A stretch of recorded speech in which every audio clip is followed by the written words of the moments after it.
Hey there, class. I went to the morgue file that I mentioned to you guys before to pick up these images, and I really need you to go there to get the images that you're going to combine. It's a free stock photo service, and the images are really large and they're easy to work with. If you just pull something off the internet, the image is going to be tiny. So here's my first image. I'm going to go to image size. And I want the image to be small enough to fit into an 11 by 8.5 document. So I need to change this from 72 to 300 because 300 is for printing and 72 is for video or web. In order to do this successfully without messing up the pixels at all, I have to resample by unchecking that box and then type in 300. And now the pixels are the exact same and the width and the height are smaller. I'm now going to recheck resample because I know that I want my image to be 10 inches across. So I'm going to change the width to 10. And I'm just going to let the bottom fly, just go where it will.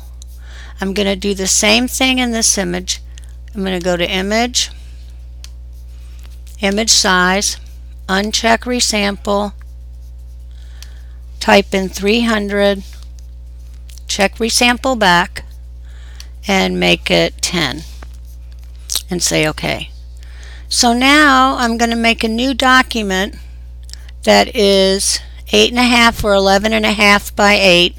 I went to File, New, and I went to US Paper, and I changed the width to 11 and the height to 8.5. because this is going to be a landscape image. The resolution is 300, the color mode is RGB, and the background is white. I'm going to name it so that I can start saving it immediately. I didn't spell combining right, but anyway. So here's the first image I have. Now I get my move tool and I want to move it and it won't because I have to hit that lock to unlock it. I'm going to drag it and drop it on top of that icon or that tab until the tab turns white, and then I'll drag down, and here's my image. Now I know that I want all of you to have at least a 1/2 inch border around your image. So to get the guides, what am I going to do is get the move tool. I'm going to select inside this ruler and I'm going to bring it down to a 1/2 inch. I'm going to go to the bottom and I'm going to bring it up to 8 because I know it's 8.5. The side, I'm going to pull it out and I'm going to take it over here to 10.5 because I know it's 11.5 or 11, sorry. And I'm going to come over here and drag out and take it to a 1/2 inch. So here's my border. This is where I want my image area. So I've pulled it over and it's absolutely perfect. If it hadn't been, I can get that little corner and I can move it. And now look what happens if I'm not careful. It's all out of proportion. So I'm going to hold the shift key first and I'm going to pull it, and that's going to make it scale in proportion. Sometimes you might end up with just a little more than you need, and I'll show you that with the zebra images. I need to unlock it by selecting that little icon, select and drag, drop it on top of the combining image tab till it turns white, pull it down. Now this image is falling way too big.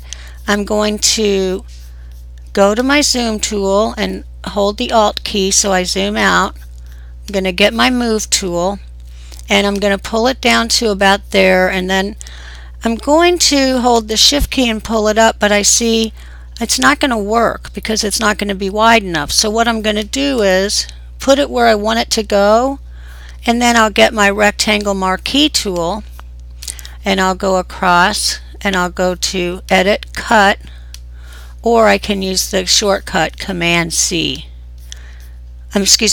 X.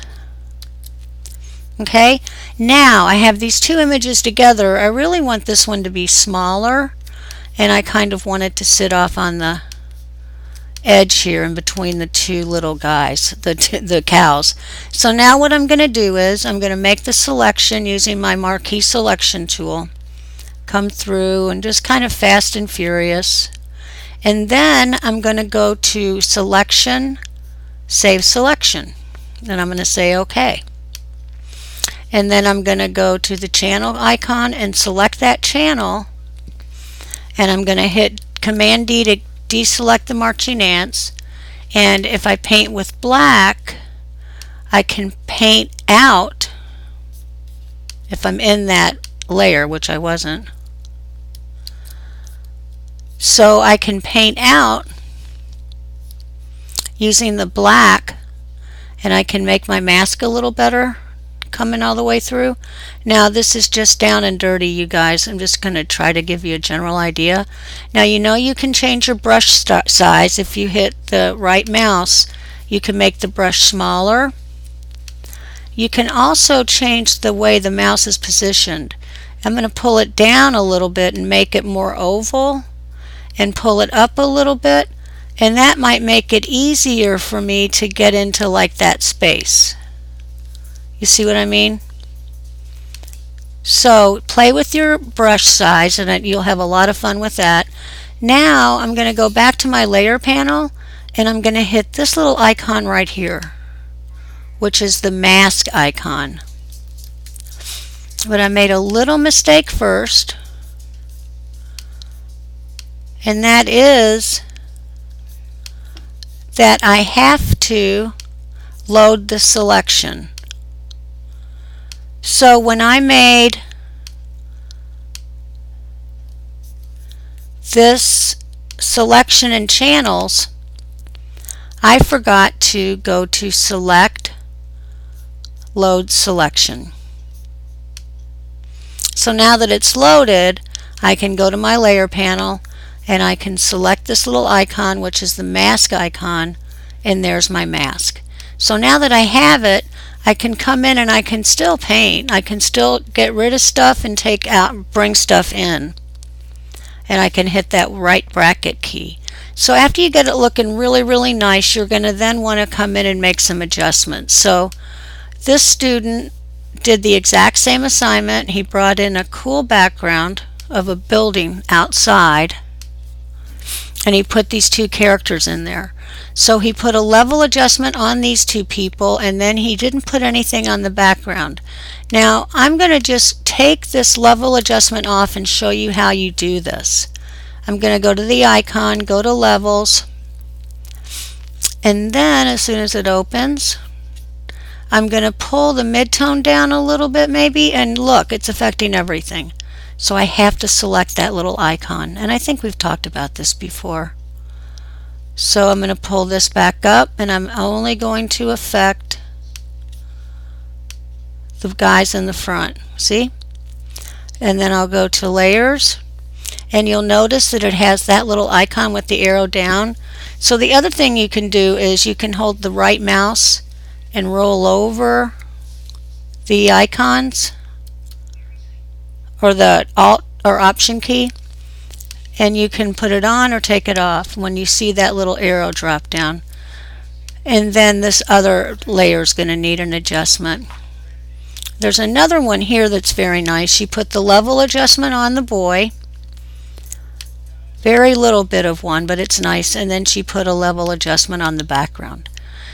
Okie dokie, you guys, I really hope you have fun with this. There's a couple other little things you can do too if you want to. Like, we could pull the opacity down on the kid if we wanted to, right here in this little area where it says opacity. These are blending modes, and they're an awful lot of fun. We could make it ghost-like and put it on overlay. And then whenever he goes on the bike, it's going to overlay whatever color's underneath. So have fun. Let me know if you need anything, and I'll see your work soon.